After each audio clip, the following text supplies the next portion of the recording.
Qué bueno, qué bien nos sentimos. ¿Cuántos se sienten bien? Amén. Qué bueno, Dios está levantando un sitio para que su nombre sea glorificado en este lugar. Gracias por las canciones, gracias por la palabra, por todo lo que hemos recibido. Bueno, el tema que hemos anunciado es evidencias de la existencia de Dios. Es un tema en el que he tenido que pensar por mucho tiempo en mi vida, especialmente cuando he estado en la universidad, en la escuela. Me he encontrado con profesores que me han hecho preguntas, que me han sacudido el piso y me han obligado a pensar. Cuando yo estudiaba psiquiatría en España, recuerdo que en una oportunidad el profesor de la rotación que me tocaba, él se había enterado que yo era creyente y en medio de la sesión clínica me confronta de frente y me dice: Dunker, y eso de que tú crees, explícanos eso de que tú crees en Dios y toda esa cosa. Wow, yo estaba esperando que él me iba a dar una cátedra y entonces me pone a mí a dar una cátedra sobre mi fe. Pero hay que estar preparado en todo momento para dar respuesta. Y por eso este tema de la existencia de Dios es uno de esos que no debemos darlo por sentado. Como decía Fernando, parece obvio creer en la existencia de Dios. Pero no está de más, los que somos estudiantes, tener razones para poder explicar a otros sobre la existencia de Dios. Les voy a presentar 4 argumentos para justificar el tema. Si Dios existe o si no existe, es una cuestión fundamental que todo el mundo tiene que resolver. Si no existe, cada cual es dueño de su vida, pero si existe, podría ser diferente. O sea, obviamente no es lo mismo decir que Dios existe que no exista. Y la idea que le estoy transmitiendo es que si Él no existe, pues cada uno hace lo que le venga en gana. Ahora, si existe y Él es el dueño de todo lo que existe, mejor será que busquemos una línea de comunicación con Él para ver qué es lo que Él quiere que hagamos. De modo que se trata de un tema fundamental. ¿Cómo podemos resolver este problema y llegar a una conclusión confiable? Bueno, yo quiero que usemos la lógica. Vamos a razonar.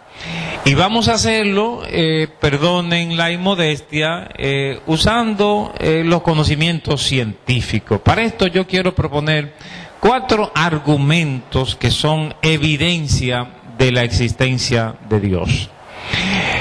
El primer argumento tiene que ver con el origen de la materia. Los científicos en general admiten que el universo tuvo un principio. Eso es un axioma. O sea, a nadie se le ocurre decir que siempre ha existido, sino que si algo está en movimiento, algo tuvo un comienzo. Entonces los científicos están de acuerdo en que comenzó de alguna manera. Y la única teoría que existe es lo que se llama la teoría del Big Bang. No hay otra. Eso más o menos significa que hace billones de años aparece una masa que se inflama, que se expande, y de sus partículas van surgiendo los diferentes astros del mundo. Qué sencillo, ¿verdad? Es toda una conjetura, pero es la única conjetura científica que existe para explicar el origen del mundo. Ahora, Lavoisier, lo que se llama la ley de Lavoisier, que muchos de nosotros estudiamos en la escuela, dice: en la naturaleza nada se cree, nada se pierde, todo se transforma. De modo que, ¿quién creó entonces la materia? Si nada se crea, ¿quién creó? ¿Cómo ese Big Bang pudo tener comienzo si no hubo alguien que lo impulsara? ¿Cómo fue posible que apareciera materia de la nada? Esa es la gran pregunta científica que tenemos que hacernos.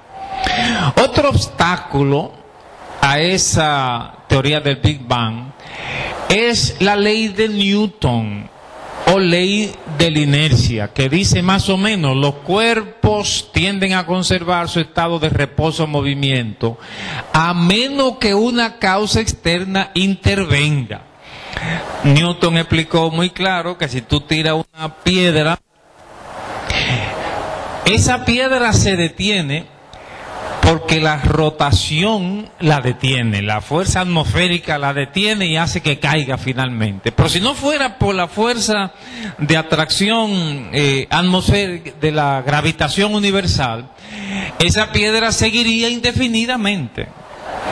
Es decir, los cuerpos conservan su estado de movimiento, reposo, salvo que una causa externa intervenga. Eso está ahí y se queda ahí, a menos que esta causa externa no la levante. De sencillo, ¿verdad? Pero entonces, ¿cuál causa externa pudo haber intervenido que no fuera Dios? ¿Cuántos dicen amén? O sea, ¿cómo pudo esa fuerza, ese Big Bang, ese movimiento ponerse en funcionamiento si no fuera por la existencia de Dios? Otra afirmación que hay que tomar en cuenta es el planteamiento que hizo Marx y muchos otros filósofos de que la materia es eterna. Ahora, esto no resuelve el problema, sino que lo traslada a otra dimensión. Pues eternidad es una cualidad que solo se aplica a Dios. Si el tiempo existe, tuvo que haber un principio. Cuando decimos eternidad, es una palabra que no se puede aplicar a las cosas materiales, porque las cosas materiales tienen una historia, están en movimiento y los observamos en un momento de su proceso de movimiento o de transformación. Pero decir que es eterno es evadir la pregunta de cómo comenzó todo y cómo fue al principio. La única posibilidad que nos queda es que Dios haya creado el universo. De lo contrario, nos quedamos sin explicación. ¿Cuántos dicen amén? Bueno, ese es el primer argumento. Para explicar el origen de la materia, necesitamos postular la existencia de Dios. Un segundo argumento tiene que ver con el origen de la vida. No solamente de la materia, de la sustancia material que forma el universo, sino de dónde viene la vida. Comento, supongamos que se resuelve el problema del origen de la materia, supongamos que eso se resuelve, todavía queda otra pregunta y tiene que ver con lo que se llama en biología el aforismo de Redi. Yo sé que algunos de ustedes recuerdan que estudiaron eso en biología en algún momento. Y eso plantea, todo vivo nace de otro vivo. Eso está muy claro. Ya se sabe, ¿verdad?, el cuentico de cuál fue primero, el huevo o la gallina. Pero el huevo es vida, la gallina es vida y de todas maneras todo vivo nace de otro vivo. Ahora, si eso es así, ¿de dónde vino el primer ser vivo? ¿De dónde vino el primer ser vivo? En el pasado hubo una disputa científica con lo que se llamó teoría de la generación espontánea. Y muchos científicos en el pasado creyeron que si tú ponías en un sitio ropa sucia, humedad y suciedad, de ahí podían formarse hasta ratones. Así se pensaba, porque veían, ¿verdad?, los ratones en la suciedad y la cucaracha en la suciedad. Entonces algunos científicos llegaron a pensar que las cucarachas se formaban de la suciedad, sencillamente. Pero la otra posición es los científicos que creían que todo vivo nace de otro vivo, que un microbio viene de otro microbio, de una gallina viene de otra gallina, o sea, todo vivo nace de otro vivo. Bueno, Pasteur resolvió el problema y Pasteur demostró, para beneficio de la ciencia médica, que si usted esteriliza un frasco y lo tapa, de ahí no puede salir un microbio. Por eso es que podemos hacer operaciones, intervenciones quirúrgicas en un ambiente protegido. Es decir, el médico busca una sábana, lo coloca sobre el paciente. ¿Cómo que se dice, Larisa? ¿No es sábana?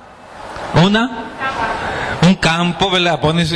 La medicina se me ha ido un poquito.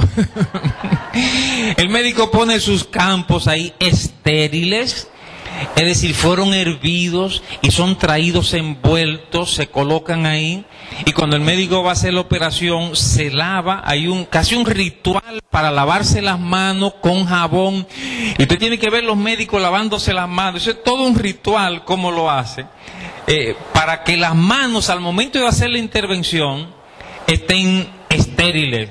Y después tiene que ponerse los guantes. Eso es un ritual. Tiene que ir un día a ver lo que es una operación quirúrgica. Viene alguien y una enfermera con sus manos esterilizadas. Entonces la idea es que si no se permitió que un microbio se metiera allí, el campo quirúrgico está limpio y ahí no hay problema. No van a venir enfermedades, porque todo vivo nace de otro vivo. Ahora, si eso es así, si ya se sabe que todo vivo nace de otro vivo y que no existe la generación espontánea, entonces ¿de dónde vino el primer vivo? La única posibilidad científica es que haya sido por la intervención de Dios. A Él sea la gloria.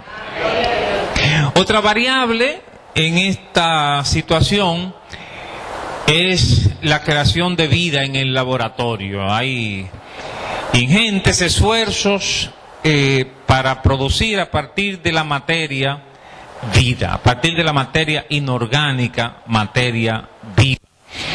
Eso es teóricamente posible porque la materia viva tiene los mismos elementos que están en la materia inorgánica.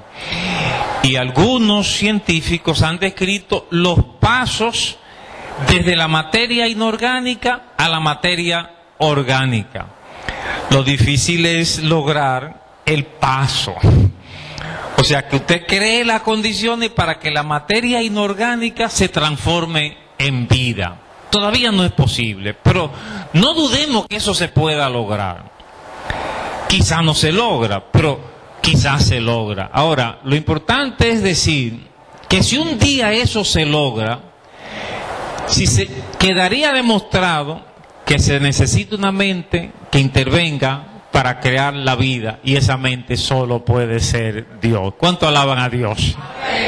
O sea que el origen de la vida nos obliga también a pensar, a deducir como la evidencia más lógica la existencia de Dios.